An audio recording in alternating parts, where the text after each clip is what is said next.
Happy Halloween. Here we are. Yep, we forgot our costumes though. Clearly, unless we're just dressed like assholes, which I was going do to that say, every day. we fit those profiles very well. Crush that. Yep. No, I'm surprised we didn't see old Brandon dressed up as something. Didn't have time today, boys. What was the last time you dressed up as something, Brandon, and what was it? Oh, for Halloween? I don't even know, dude. I couldn't tell you. I really have no idea. It's been years. What about you? I'm trying to think. We didn't really do anything in college as far as Halloween parties, did we? I don't think we really did. I mean, we had a party, but it wasn't like a costume party. I don't. Yeah. Definitely not. Speaking of that, definitely not that. I mean, that Patriots Miami game was so frustrating. McCorkle. Yeah, that guy sucks. That guy stinks a lot.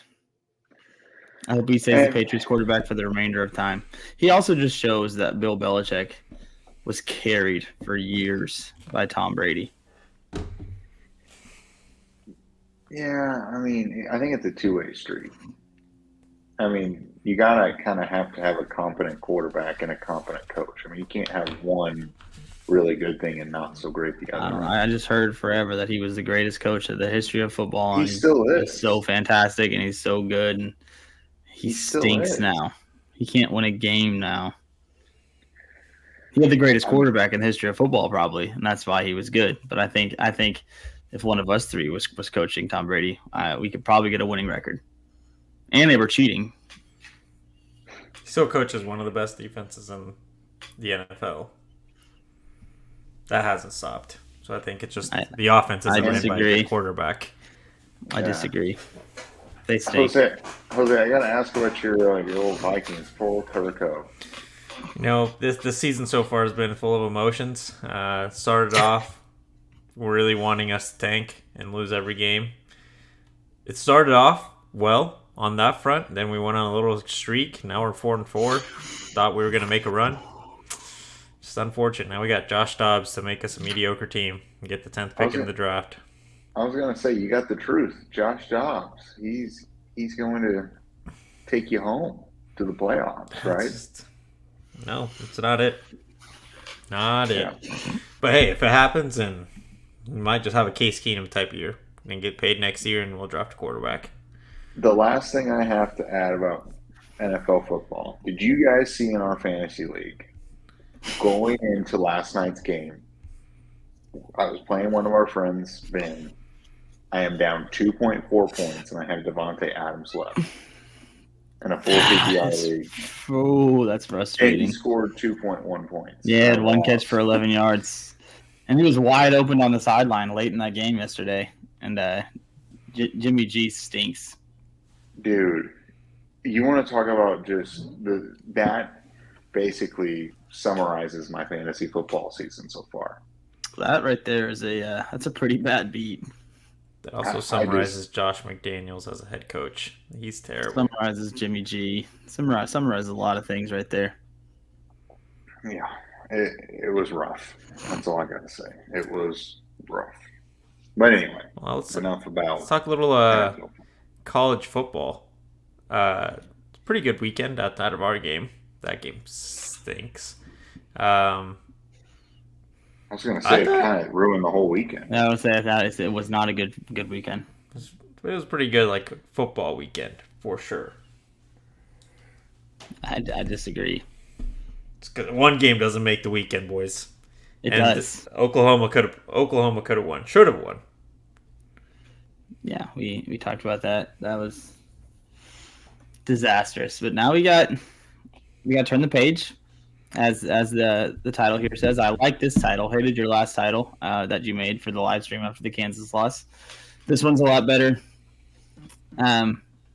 This is gonna sound like I'm just a huge homer, but I think it's crazy that Texas is at 7 and Oklahoma's at 9. I don't understand. Like, I feel like if I were the one to be in charge of putting these rankings together, if teams have the exact same record and one of them beat the other team head to head, rank them ahead of them. I feel like it's not rocket science. And if you go down the rankings, I did the same thing with Kansas and Oklahoma State. Same ranking or same record. Oklahoma State's one spot below Kansas, despite having beat Kansas. That's the stuff that I don't get. No, I mean it's definitely fair. It's their whole argument is how they're playing now, and it's a 1 week look, and people are convinced that Texas is the better team, and I think the AP voters and the College Football Playoff Committee agrees with basically that OU won as a fluke almost, and which I don't agree with at all. But I do agree with you. I mean, I guess the only spot that they did it right where they had Washington ahead of Oregon. Washington's also still undefeated. Yeah, I guess that's true. Yeah, that's where it would have sounded crazy, because I think if Washington had lost, because they did not look great these past 2 weeks either. They're very similar to Oklahoma the past 2 weeks, except they were able to escape both times. But if you watch the Stanford game last Saturday, Stanford had a great play dialed up on fourth down. Where I don't know if you guys have seen that or not yet, but they ran like a reverse type thing, and it looked like he was going to get blown up, and he ended up passing to a guy who was past the sticks, and it was wide open. It would have been a huge gainer.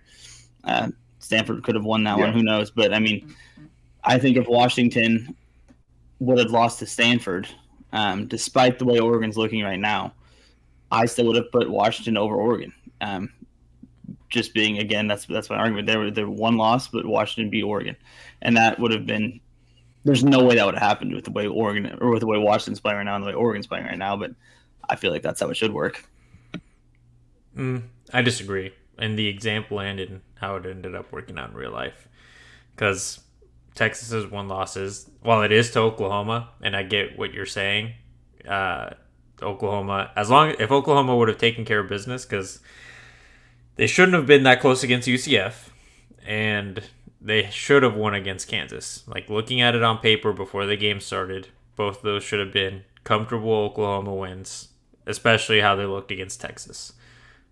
But they didn't. So you kind of got to penalize them there. But Oklahoma for sure still has everything everything ahead of them. But you have no room for error. Now, not only do you have to win, but you have to win convincingly every single week. And it's really the road games that are going to be stressful. You've got this week at Bedlam, which we'll talk about in our preview and probably talk about a little bit during this live stream, and then BYU later in November. The championship November. Like, it's a time where if you're going to be a great team and be in the playoffs, you got to show that you can do it. And hopefully those injuries that happened on Saturday weren't anything too bad, because if there's no Danny Stutsman, it's going to be tough to move forward. Even if Oklahoma wins, a team without Danny Stutsman just doesn't seem like one that could get very far. Yeah, it looks like Gentry Williams has good news on the injury note, which is good and fun, because I think we missed having Gentry out there Saturday, especially on the play on 4th and 6 where they ultimately converted and the game was over. I think Gentry would have been nice to have out there. Danny Stutsman again. Stuts, who knows? Did you see Brent Venables? I think he said fingers crossed in regards to Stutsman for Saturday. And honestly, I think Oklahoma needs Gentry Williams bad. We can talk a little bit more about that Kansas game, and one guy that stood out in particular that was not great. Kaniah Walker did not look good. He, on multiple plays, and Brandon, I know you were in person, so it's tough to see, but there were multiple plays he just looked lost, and just was the final play of the game, or not the final play, but that 4th down you were talking about, it was on him, and he just looked disorganized, not knowing where he's at. That was a big reason why Oklahoma lost, was him. So I think the fact that hopefully Gentry Williams, assuming everything goes right, I think that's a big boost. But the problem is with Gentry, unfortunately, is it just seems like it's every week there's something. I mean, he's left multiple games this year already, and he obviously dealt with his torn, was it ACL or something, coming out of high school. So, I mean, he's been dealing with injuries for the past few years, and hopefully he can stay healthy, get healthy, stay healthy, because he's going to be much needed in November. And another guy that I want to see, regardless if Stutsman's playing or not, I want to see more Kip Lewis. I think Kip Lewis provides a lot of spark, and I know we were, all excited about Kobe McKenzie and Jaron Canick coming in, and Kip Lewis was more of an afterthought. Kip Lewis is really good, and he might be slightly undersized as far as his weight goes, but he doesn't play like it. And I think he's someone that has to play more. I mean, it's crazy if you don't play him more, even with Stutsman being back. You have to put him out there. I don't want to toot my own horn on this one, but I will, because I did think Kip was going to be better than Kobe. I didn't think that he would be better than Jared, just because Jared is so freakishly athletic that even with that lack of experience at linebacker, just seemed like his athleticism would help catch him up much faster, which it may have, because he is out there playing and starting. But you're right. I think Kip Lewis has earned at least like the number 3 spot or the 2 spot behind one of those guys. And it makes it so that if Danny does feel like at the end of this year he's NFL ready, which can't blame the guy because he's had a hell of a year so far. I mean, assuming this injury doesn't hold him out of any games, still probably going to be a Butkus Award finalist and hopefully the winner of that award. He could be in the NFL next year, and you're not really stressed about the guys coming behind him, because Jaron, you would assume, makes that natural progression of getting smarter in the defense, getting better at playing linebacker. Kip Lewis is right there. Kobe played well in the snaps he got, and then before the season started, and we saw a little bit of him early in the year, Lewis Carter has been played well early in the year, and people rave about him. We're raving about him in summer and fall workouts. You still got Samuel Masigo, who the times that he has been playing mostly cheetah. So if he gets any snaps at mainly linebacker, because you still have Deshaun McCullough for next year, that linebacker squad is very good still without the leader and the captain and Danny Stutsman. Obviously, like, ideal scenario here for just OU football and college football for us is Danny Stutsman sticks around for his senior season and helps Oklahoma get to the promised land, this year and next year, just next year. But there's definitely a very good argument to be made that Kip deserves a lot more time. You're muted. I think if Stutz is not just a clear-cut projected first everywhere, if it's not going to happen for sure, that he's going in the first round, I do think he comes back. I would be kind of shocked if he didn't, actually. Just if you look at, regardless of how the rest of this season turns out, you look at how much the team has improved overall, how much his individual play has improved from year 1 to year 2 under Venables. You'd like to see one. I think he would like to see, if he's not a projected first round everywhere, I think he would like to see what year 3 could be like as far as the team and himself individually. I think if he comes back for a third year, I think he can definitely lock up that first round pick status. He's been playing great, and he's only going to get better and better under Venables. Yeah, and I mean he really is. I mean, he feels like Kenneth Murray of this defense. I remember the year that, and obviously that defense was not great, but he was the diamond in the rough basically, and it felt like once we lost him going into the following season, it was a dramatic drop off. And I don't think there's a dramatic drop off once Stutsman does ultimately leave, whether it's after this season or next. But losing him would be a huge blow. It has that same feel where Kenneth Murray was like the quarterback of the defense, and Stutsman's the same, like the MVP. You got to convince him to stay, and I think the NIL gives you a fighting chance before, and that's what I think also has made college football a little bit better in that regard. I know people were worried about NIL, ruining college football, and I don't know if we want to go down this road, but just the fact that some of these kids are staying longer in college because they're making good money, and there's more talent spread out amongst some teams. and there's some parity in college football. I think it's been a great season so far as just watching, whether it's OU or any other team out there. There's a lot of parity, and it's made it interesting with a bunch of names spread out from East Coast to the West Coast. I agree. I mean, we can go down this rabbit hole a little bit. NIL's really just become a problem in recruiting. Like, I don't think, for the most part, fans don't really think, like, yeah, we should pay these 18-year-olds that have never taken a snap in their life at the collegiate level. Like, it's just a gamble. Just more fun to see your team really highly ranked on a recruiting platform, but you have no idea if they're going to pan out. And people want to know how much they get paid. I don't really think that's important. It just, it's a lot, but these, like, a Danny Stutsman is the reason NIL is good, because you like you said, you have a fighting chance to keep him around if he does get a second or third round grade and he feels like it should be a first, or maybe he has that Baker Mayfield attitude where, because Baker could have been a first round pick the year before he got picked, but he wanted to come back to try to win a national championship with Oklahoma, and it benefited him too. Like, he ended up being the number 1 overall guy, but it's a calculated risk, especially for a defensive guy. Like, do you guys remember the linebacker Jalen Smith from Notre Dame? Was going to be like a first round guy, then tore his ACL, or tore up his knee somehow, and then ended up being like a third round guy because of that injury. Just a risk you got to take if you feel like it's worth it. It is the risk you run. But we just need NIL, go ahead. Go ahead, my bad. I was just going to say, but with NIL and insurance policies, it makes it a little bit better. I was just saying, we need Stuts for Saturday because we've got the best running back in college football, boys, on the schedule.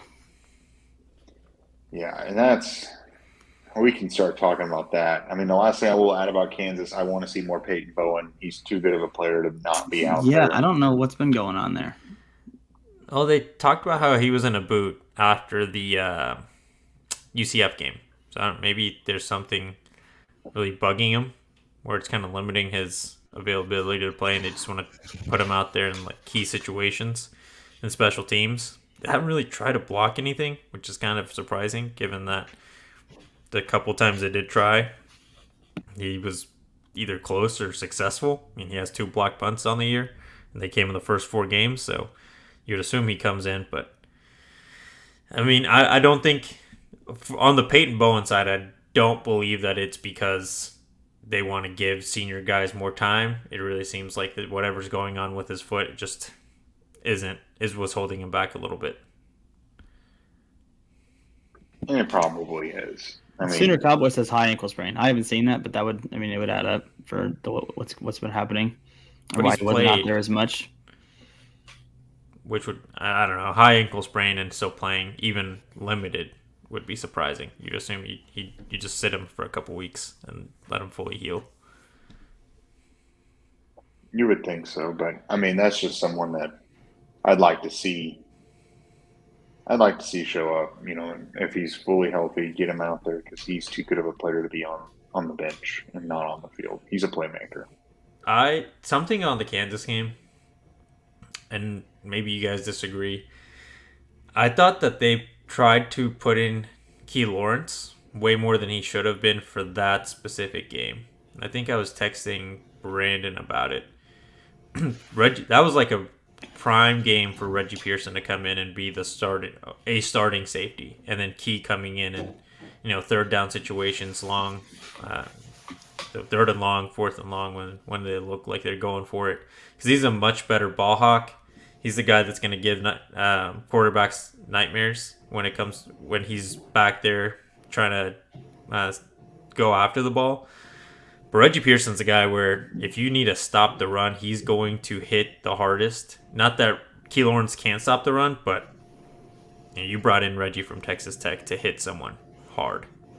I mean, yes, but in those conditions, it seemed like it. Yeah, you'd think it probably is a Pearson game, but I thought Key, for the most part, was in the right spot all the time. I think he's been having a quietly really, really good season for us. I mean, he was in great position to get an interception. It just went right through his hands, and then a couple plays later, Ethan Downs bailed him out. But I agree. I think with the take, but I think this is the way Key's been playing this season. I don't know. It's hard to take him off. Well, that and also Pearson did get ejected, so he did get to a point where he literally couldn't even be an option. And I can't remember, was that in the third quarter? I can't. Yeah, it was in the third quarter. It was in the second half. So they hit him with the targeting. Is that who it was? Yeah, Reggie Pearson on that dumbass late slide. It's like targeting by the definition of the rule and stuff, but there's absolutely nothing he can do there. Have some situational awareness. There's nothing he can do in that situation. It's the dumbest rule. And he also didn't lead. He hit him in the head or neck area. But I always thought targeting was leading with the crown of the helmet to the head or neck area. That's if you accidentally hit him. Yeah, it's forcible contact to the head or neck area. So he has to learn how to fly to avoid him somehow, or on the fly. It's the dumbest thing of all time. They ask these athletes to just defy physics. Like, hey, as soon as you see that guy falling, even if you're already going at full speed, find a way to just abruptly stop. Go from 60 to 0 in 0.1 second. Too easy. Yeah. And that's actually, talking about, Ollie Gordon and Oklahoma State a little bit. I mean, having Pearson missing that first half in that Oklahoma State game will show up, especially if Payton Bowen is not 100%, which it appears he's not.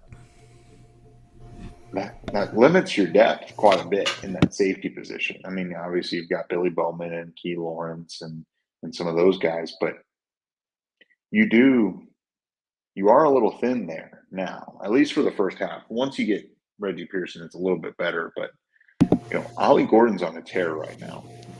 Yeah, he's gone for 200 the past two games, and before that was like high 180s, high 170s, whatever. The dude is. I mean, the past two games against Cincinnati, 25 carries for 271 yards and 2 touchdowns. And then against West Virginia, 29 carries for 282 yards and 4 touchdowns. And then the previous 3, he had over 100 rushing. And then against Kansas, he had over 100 receiving as well. Then they didn't even play him, really, the first 3 games. And I'm pretty sure, leads the nation in rushing, despite being very, very limited in their first 3 games of the season.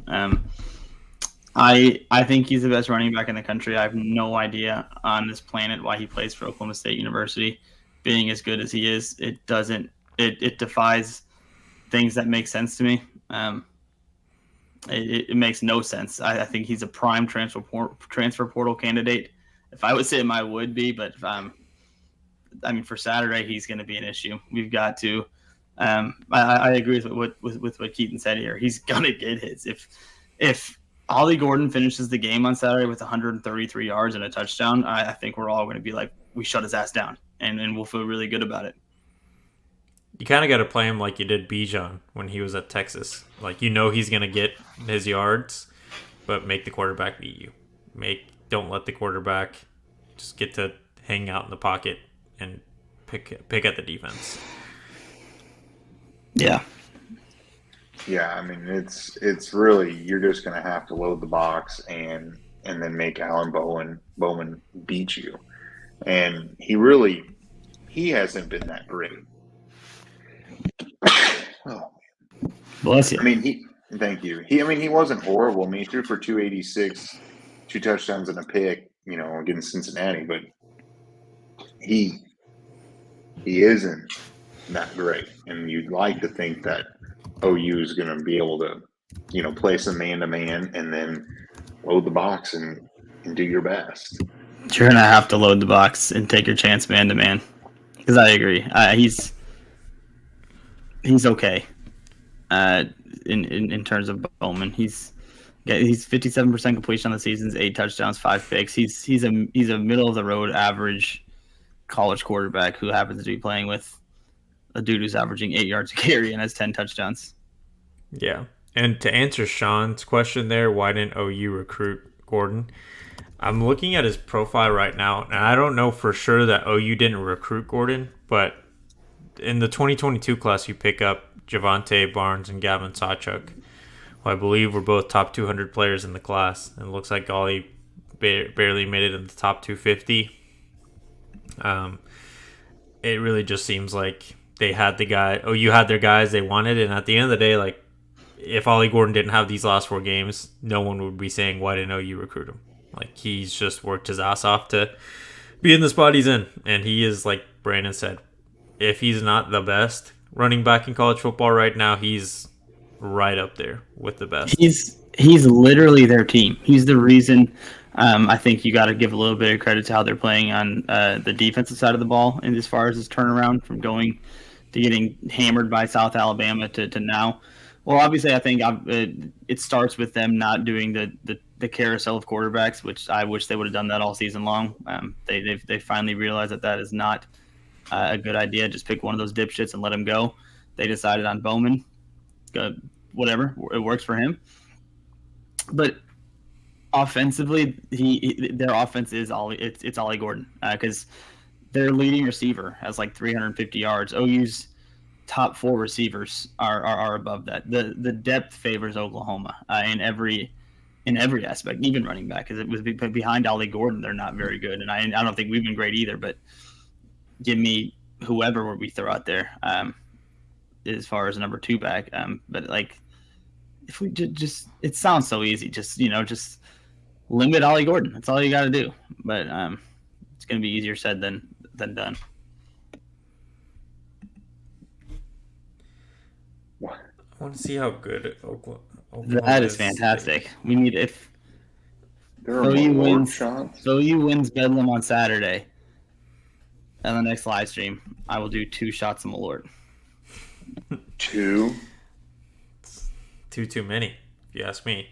Dylan Gabriel seems like he's going to be the key. And yeah, with his arm, like I feel like that's kind of an obvious. But when you look at the West Virginia game, West Virginia played a good game against Oklahoma State, and Garrett Green had 117 yards rushing. Garrett Green's kind of a different animal when it comes to running the ball as a quarterback. But if Dylan Gabriel can have 60 and put up 300 yards in the air with the wide receiver talent he's got, like you would feel that Oklahoma's defense, if they're just half of what they were at the beginning of the season, should be able to contain the Oklahoma State running game. It's just one of those things. You would think that they would be able to. They should have had a great wake up call, after losing to Kansas. I would think the guys are motivated and locked in. You would think that they know who the best player for Oklahoma State is. It's not a secret. And it sounds easier than it is, but just stop the run. And, the problem is, though, is there's a lot of teams out there that have had a rushing attack like this before. It's just like, well, we're going to run the ball and it doesn't matter what you have to say or do, and we're going to still be able to run on you. Like Derrick Henry in the NFL and Derrick Henry at Alabama. I'm not saying Ollie is Derrick Henry, but when you can run the ball and people know that's what you're going to do, and you do it anyway, and you're good at it, that's the sign of at least good offensive line and a good running game. And that's what Oklahoma State's doing right now.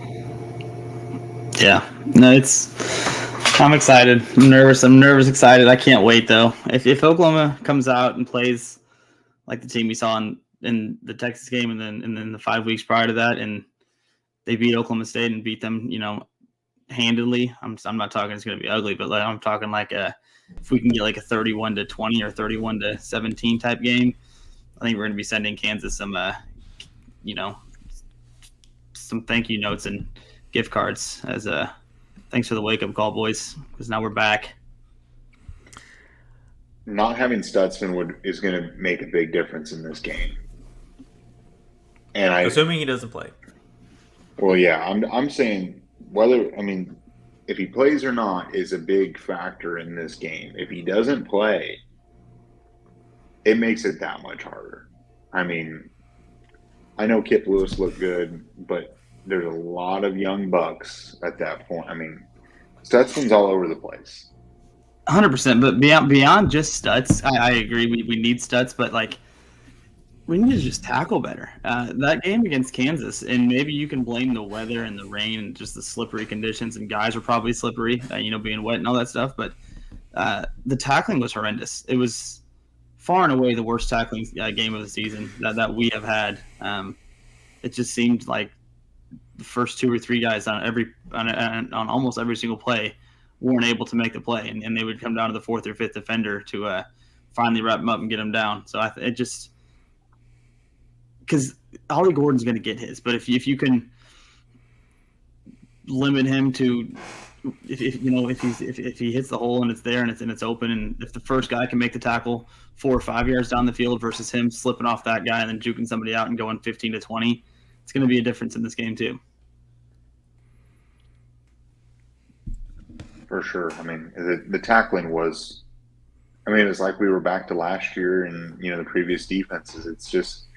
It seems like every now and then this team just reverts back to what it was, and they just like have a mental lapse basically, and it just they go back to their old ways. I mean, I think that's one of the challenges that Venables and the staff has been trying to overcome, that the little development and poor development that they were receiving for a couple of years is really a hard habit to break, and trying to mold their minds into tough, mentally tough, sound players. It's hard, and obviously we see what the old coaching staff was doing with their elite speed D. There's issues, and even I think we all agree this is the worst defensive game that this team has played this season. Kansas scores 38. You look at it though. One of those is a pick six, and that's clearly not. That's not the defense giving up points.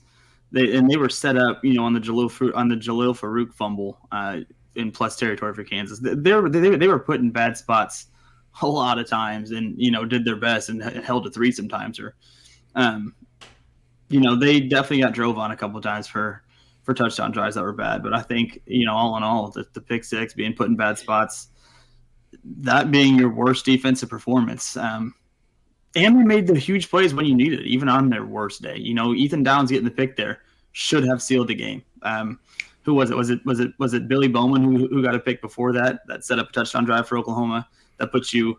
Did that give us the lead or tie? I can't even remember what the exact gave us the lead. It could put you up. Yeah, so when they had to have it, they had it. I say that because obviously Kansas won the game on an offensive possession, but you can't ask them to get stops over and over and over and over again. They made two huge plays in the fourth quarter that should have been enough to win, and we didn't play great complementary football, which is something we preach here. No. Well, and I think at the end of the day, whatever win or lose, that defense did everything it could. Didn't play their best game. Like you said, tackling was poor.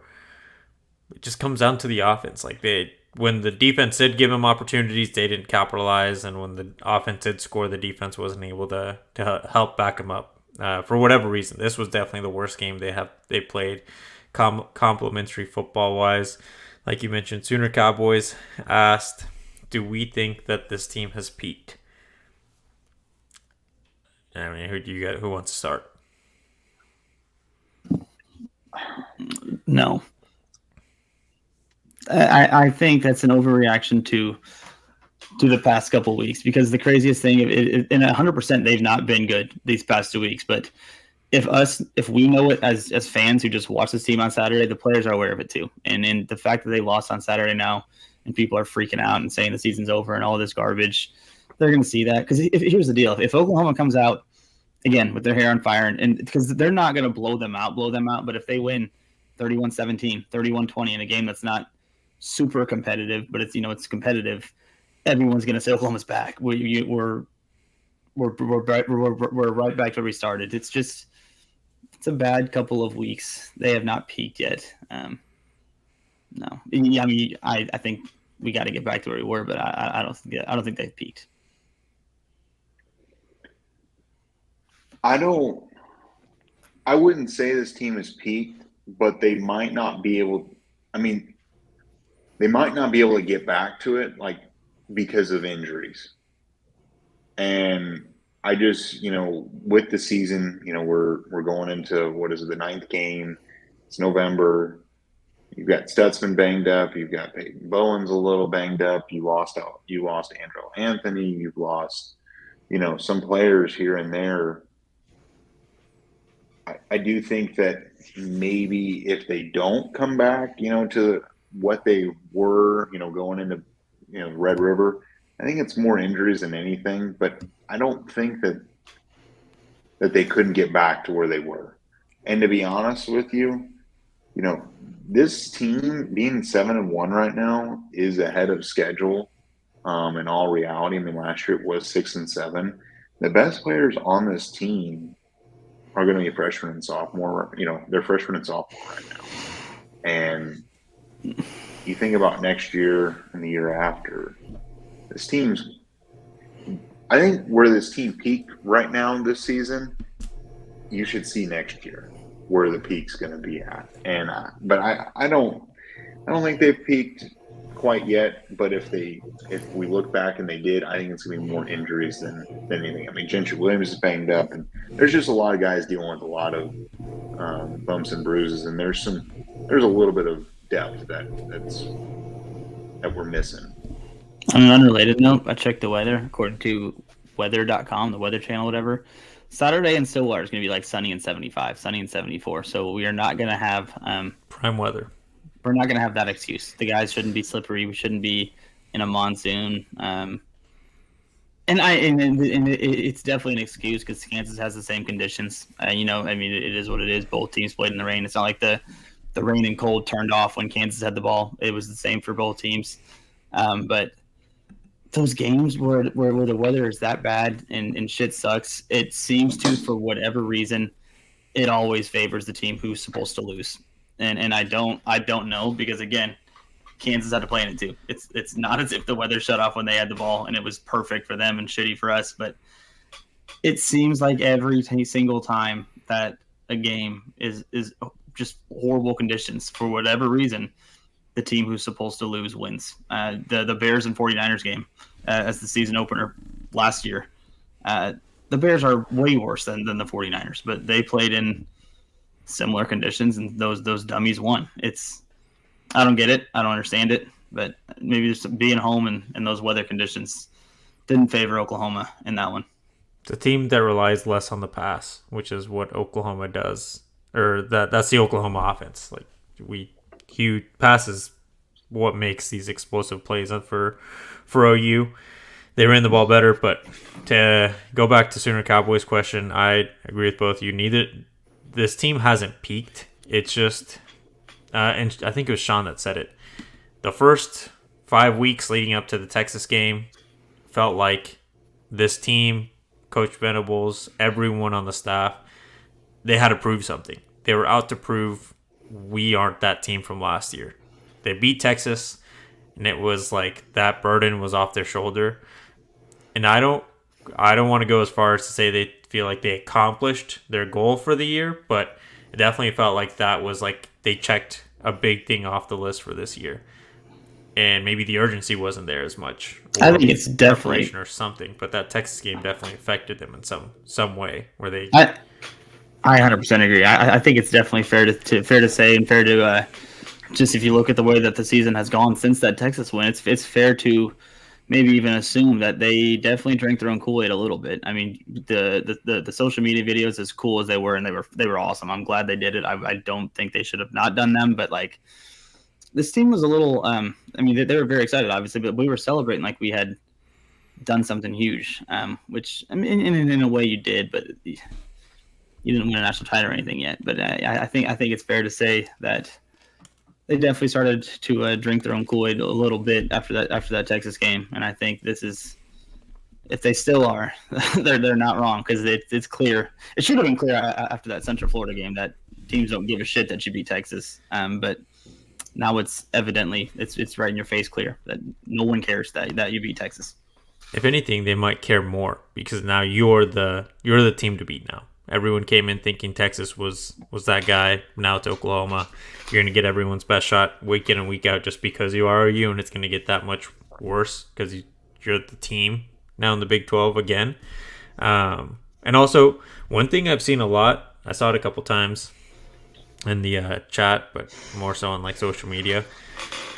When it says, but we lost to Kansas, or you lost to Kansas. I get it. The brand doesn't look good when you talk about football, but like this Kansas team this year is not the Kansas of 5 years ago. It's not one that Mozee P. Ryan was going to run for almost 500 yards on.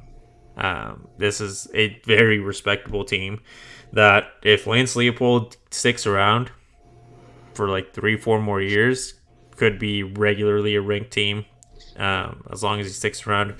Recruiting wise, he's probably still going to have to battle to be someone that gets top 15, top 20 classes in the country. But even this cycle, like Boganowski was very much looking at Kansas as a possibility for him. Ended up being OU or Kansas State, and OU won out. But he's definitely putting their name, like the Kansas brand is starting to grow in football. And I think a little bit of respect needs to get put on that brand.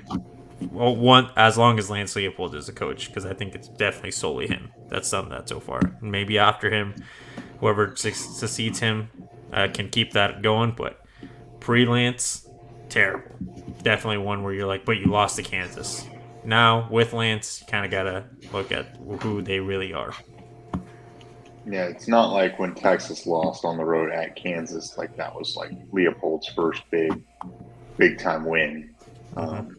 Or that, 7 overtime. I can't remember how many overtimes it was in Austin. That one was rough. But no, I agree. I mean, Lance Leopold, there's a difference now, and it's Kansas is trying to wash the funk off their name. They're still fighting that battle, which is fair. But they are a top 25 team. The first time they've been ranked in the college football playoffs. I think I saw a tweet. There's now only 5 Power 5 programs that have never been ranked in the college football playoffs. I think Texas Tech is one of them. Vanderbilt. Texas Tech, Vanderbilt. Has Vanderbilt been ranked in any poll ever? I don't know. Maybe when Smoking Jay was there, they were good. Who knows? Vanderbilt, Texas Tech, Rutgers, Maryland, and Cal. I've never been in the college football playoff rankings. Maryland was flirting with getting ranked, but God, they've looked bad these last few weeks. Yeah. But quick look ahead to this weekend outside of Bedlam. Like, there's definitely a lot of games where that could benefit OU, assuming that they win. A lot of listeners talking about that K-State Texas game. K-State Kansas. Texas is only a 4-point favorite, and they're at home, which honestly the number seems kind of low. Just for the gambling purposes, I would take Texas. But that's definitely a game that clearly Vegas sees could be a very close game. K-State's they're playing real well. I mean, they just beat the shit out of Houston, 41-0. Mm-hmm. We saw what Houston did to Texas. Texas being on a backup quarterback. Who knows? I mean, K-State in the last 2 games have beaten TCU and Houston and combined 82-3.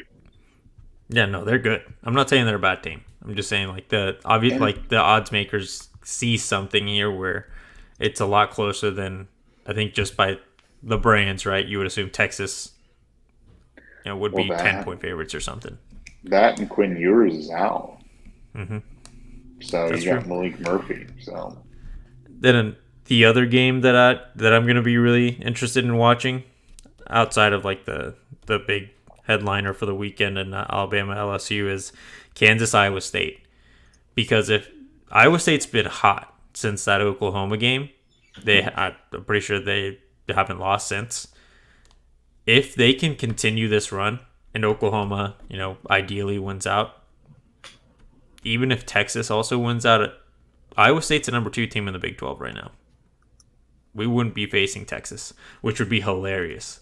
Because not only were Texas and Iowa State play too this season, so they both can't win out.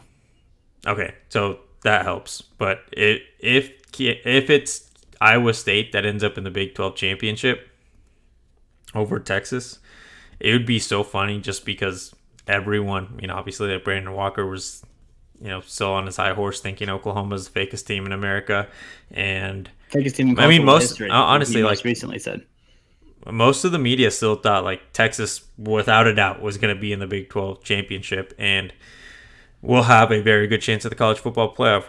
At the time they did, but you didn't see Iowa State coming, and they could make it interesting leading up to or throughout this month.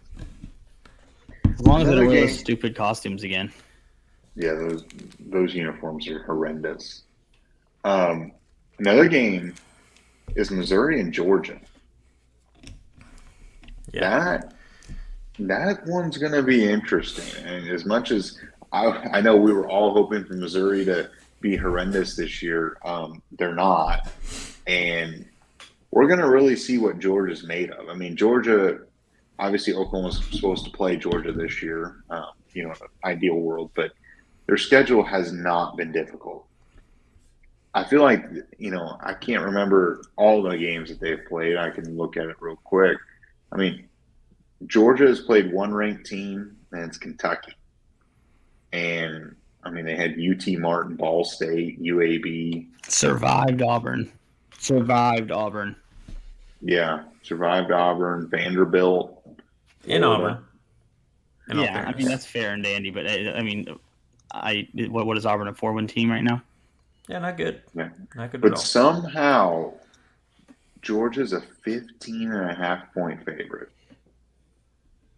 It's a lot of points. Now, I think if the Tigers do beat Georgia, we'll all be excited and happy about it. But I have a feeling that Missouri would jump Oklahoma. I don't think so. And the college football, where are they? They're like 12. They're 12. But Oklahoma would have 9. also beaten a ranked team. Yeah, but they'll have beaten number 1. And they're an SEC school. 2, whatever. Yeah, 2. And I don't know. I'm not saying it's right or not, but I think that there's a good possibility that you can see the Tigers jumping Oklahoma if that happens. How about Washington and Southern Cal this weekend? This is like it goes against everything that I believe in, but we have to fucking Lincoln Riley up on Saturday, which again that just hurts me. You're gonna be devastated at the end because they thought about losing to Cal. The Golden Bears almost killed them. No, see, I won't be devastated because at the end of the day, if Lincoln Riley loses three games, that in itself is a win. That game is truthfully it's a no-lose situation for us. That's true. Washington's been, on thin ice. They're playing with fire right now. But then so is Southern Cal all season, giving up 100 points to California. True.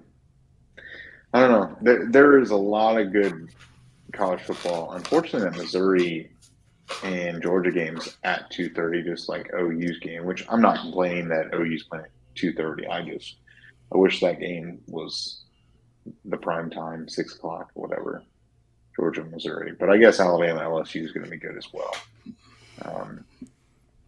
USC is going to beat Washington 77-70. Probably. If that happens, it wouldn't be the worst thing ever. That would also put. That helps Oregon a ton. I think Oregon would end up. Where's Washington right now? 5. Yeah. 5. I think Oregon would take their spot at 5. I think Washington would end up falling to like 10. Probably. Yeah, they would have to. At least. Would go to 7 or 8. Hopefully, the LSU can beat Alabama. That would be nice. Is that game in Baton Rouge? No, it's in Tuscaloosa. Damn it. How are we the only team that has a tough game on the road this weekend? That's ranked. I mean, Missouri's going on the road. Oh, yeah, that's fair. LSU's going on the road. Yeah, if you look they're at the not other in the side top of 10. I guess Missouri's not in the top 10 either.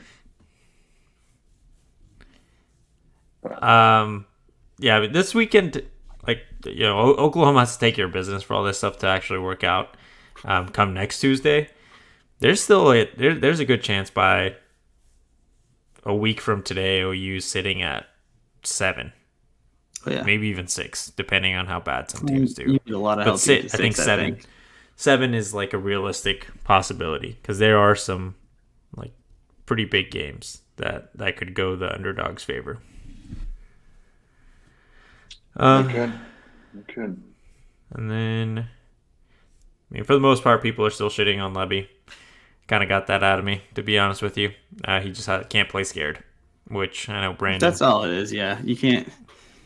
I'm still like the fact that we had a chance to put the game on ice, and I don't know if this is maybe it's just common across football to in that situation to run the ball 3 times and make them waste their timeouts. But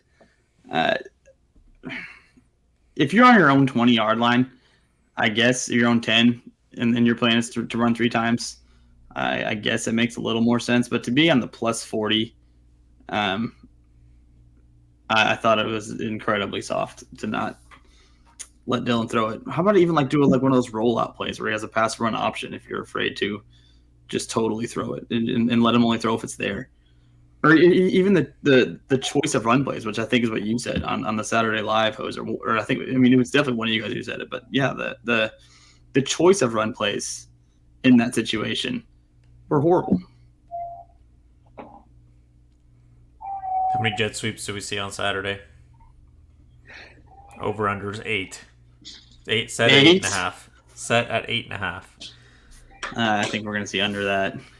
Think? I don't know, man. Under 8. How many pass attempts for Dylan Gabriel?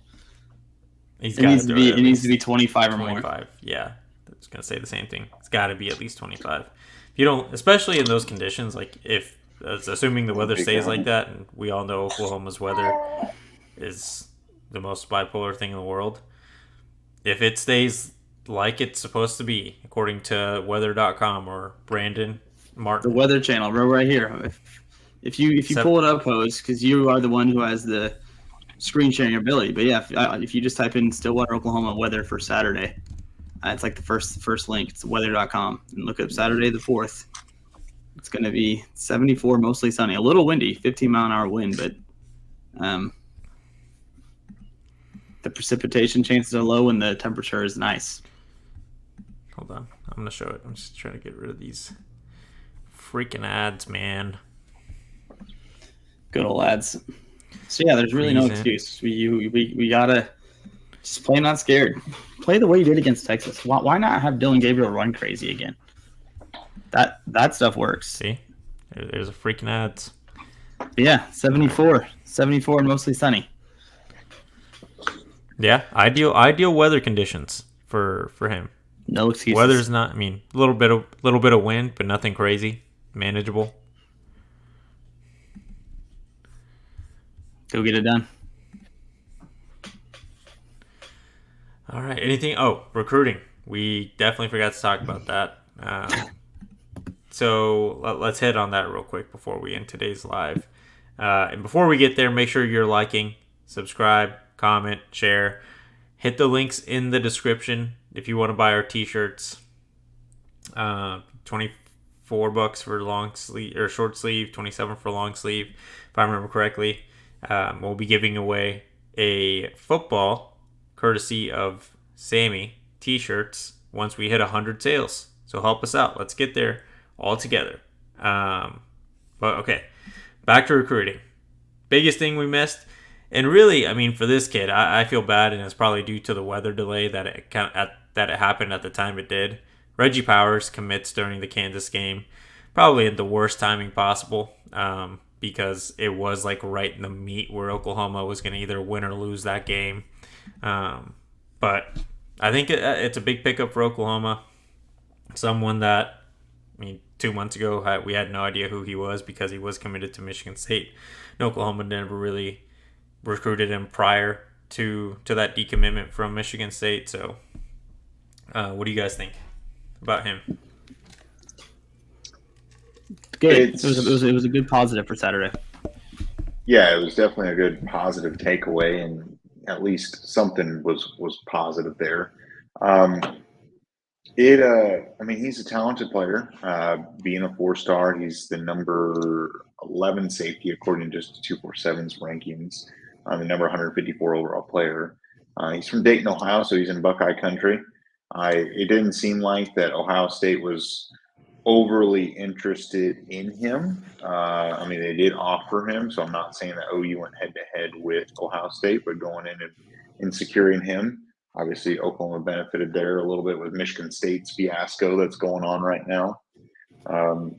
But another talented player that's adding to the depth, and I think this is someone that Oklahoma needs, and they were able to be selective with who they wanted. I mean, now you add another 4-star to the safety room.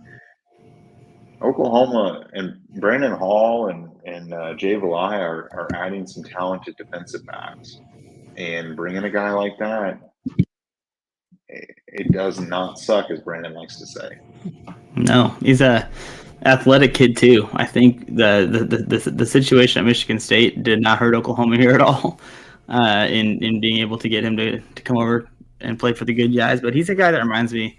The last time we talked about him, I think Reggie Pierce and him it's a good comp for him. He's more of a hitter at that safety position. The dude had like 80 tackles, 10 for loss, 4 forced fumbles as a junior.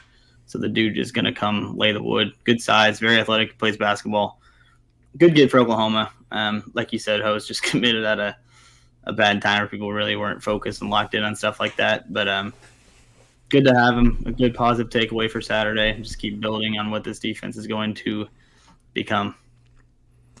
And he's from the alma mater of Green Bay Packer leading tackler AJ Hawk. So they produce some good talent out of that high school. Then the next guy to talk about here that released a top 8 today, 4-star 2025 wide receiver, Isaiah Mozee. Oklahoma, I mean, for a while there, it seemed like Oklahoma could have picked up his commitment earlier, probably like late summer. I don't think it's really the fact that he hasn't committed is, a huge issue. He is still a year removed, a year and change removed from having to sign that letter of intent. And the wide receiver room for Oklahoma for 2025 alone is already at 3. So adding him would just be the cherry on top, especially when you have 6 coming in the 2024 class. You would think he'd be the last one that they would take in the 2025 class. We're sitting here, it's October 2023, which is pretty incredible. That's what happens when you have a quarterback, one of the better quarterbacks in the class commit to you early. And there's a great peer-to-peer recruiter. When you get these guys on board, these things tend to happen. Now, I think Isaiah Mozee ultimately ends up at Oklahoma, but I don't think there's any rush on his part because I think the door is open, and I don't think Oklahoma's really going to push any other wide receiver because if they don't get Mozee, it's not the end of the world. Like you said, they're already getting 6 in the 24 class. You already have 3 in the boat here. There's really no reason to push him for his commitment at this point. I mean, let him take his time. I think anyway. With you. Hopefully it ends up Oklahoma. But I mean, yeah, be fun. That's a good football player right there. Look at his top 8. Look at his offers. He's wanted by everybody in the country for a reason. And with the connections to Oklahoma, and don't help you. I mean, don't hurt either. I mean, he literally it's Oklahoma. I think at this point, anyone out of the state of Missouri, you would assume that the biggest competition will be Missouri, both with the season they're putting together this year and the fact that they found a way to lure in Williams Nwaneri.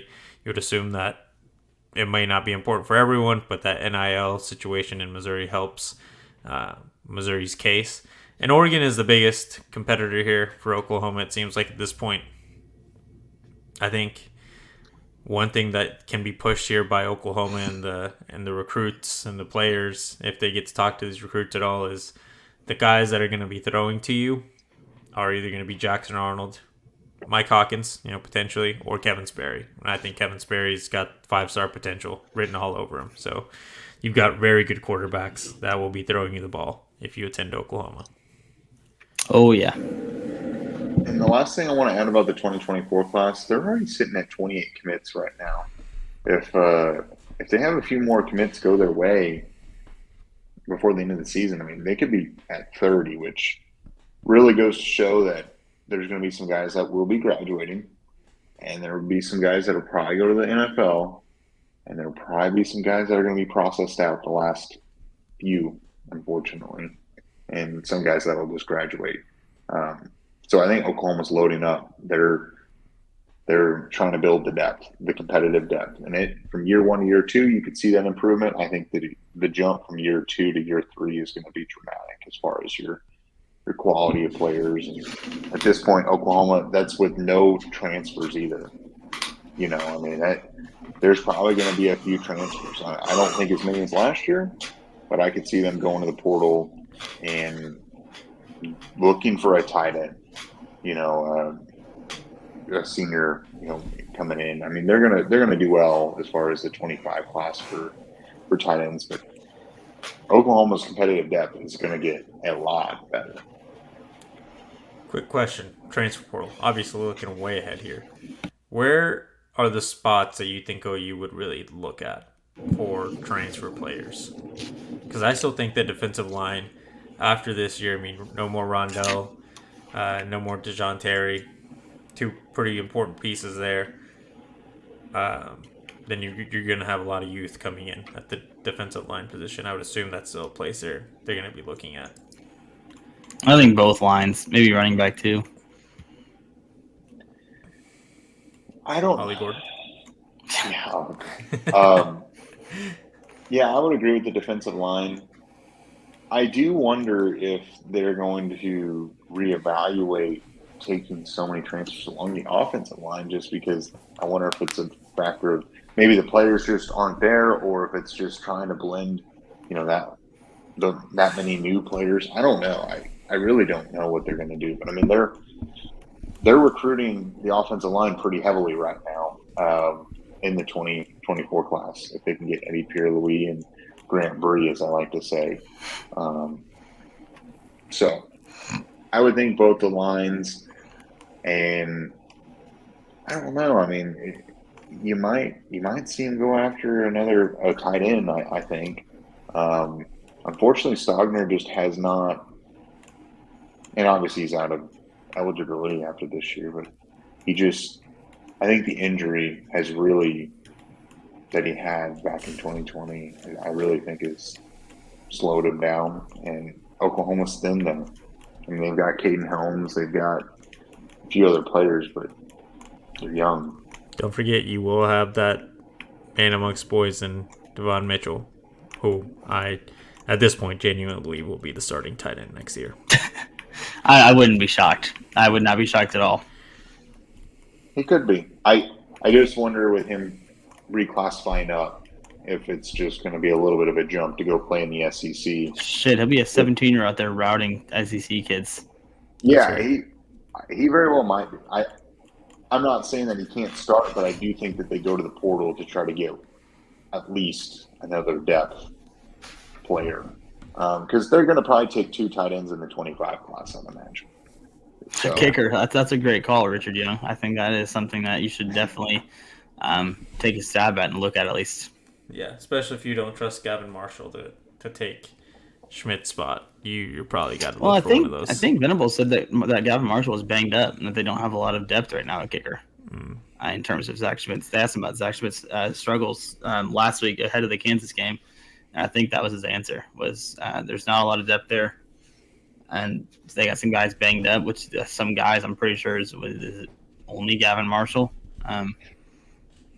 And so you're forced to play Schmidt. And again, Schmidt could be a very talented kid. I don't know. He's probably capable of every single kick, but he's got the yips. Let's go through some of the answers here, because this one's hilarious. Maybe find a play caller in the portal. It's possible. Lebby might find himself a new job after this week or after this year. Sorry. And yeah, one thing that a lot of fans have also, obviously people are frustrated with Lebby, which is fair. There's no way he gets fired in the middle of the year. Brian Ferentz didn't even get fired, and that guy couldn't score points. At least Oklahoma could score points. He's also the son of the head coach, so that I think it's probably harder for Kirk Ferentz to fire Brian Ferentz than it will be for anybody in the Oklahoma staff to let go of Lebby. And I don't think we're at that point. I really don't. But I think if we get to that point, it's not going to be quite as hard to fire Jeff Lebby as it was for Kirk to fire Brian. The one thing I want to say about Jeff Lebby is you got to cut him some slack because he's coaching at the highest level he ever has. And I understand holding him to a high standard. But when he was at Ole Miss, he had Lane Kiffin to kind of override and really mentor him. He was at UCF before. This is his first time that he's on his own in year 2. I think he's trying to figure it out on the fly because Brent Venables is not going to tell him what plays to call and what situations what to do. He's turned the reins over. And I think Lebby is having to learn the hard way. And I understand people are frustrated, and he frustrates me too sometimes, but he does score a lot of points. They have one of the best offenses in the country. I'm not saying he's horrible at all. I don't. Yeah, like no, I'm not saying you are, but a lot of people are. Like this is ridiculous. This is an Oklahoma standard, and I get it, but there aren't a lot of guys out there that can put together an offense like this. I mean, you look at Alabama. Why doesn't Alabama have the best, a top 10 offense in the league or in college football? I'm just saying to everyone that at the end of the day, he is not like anything in life. It's not that great, but it's not that bad. Like the outside looking in, it's good. I think you're right overall for the most part. But and forget about the standard. I don't think it's fair to compare him to previous Oklahoma offenses that featured guys like Baker Mayfield, Kyler Murray, Mark Andrews, CeeDee Lamb, Hollywood Brown. Those are 5 first-round guys who are still productive in the NFL. And then that entire 2017 offensive line was drafted. There were NFL dudes all across that roster that was like just lighting up scoreboards, and so it's not fair to do that. But what I think where I get the most frustrated with Jeff Lebby is that Texas game. I literally think he dialed up almost as close to a perfect game as you can do it. Just the scheme, the game plan for that game was perfect. He was creating running lanes for Dylan on those quarterback keepers and draws, and that 1 minute 17-second drive. It was quick hitters. It was everything worked. There was 5 or 6 play drive in which every single play was productive. I feel like he was about as perfect as you can be as an offensive coordinator in that game. Of course, you're not going to be able to be perfect every single week. That's an unrealistic expectation. But I think to go from perfect in that game to, you quickly fast forward 2 weeks to him being horrible against Kansas, and I don't understand how you can just be perfect and then 2 weeks later be awful.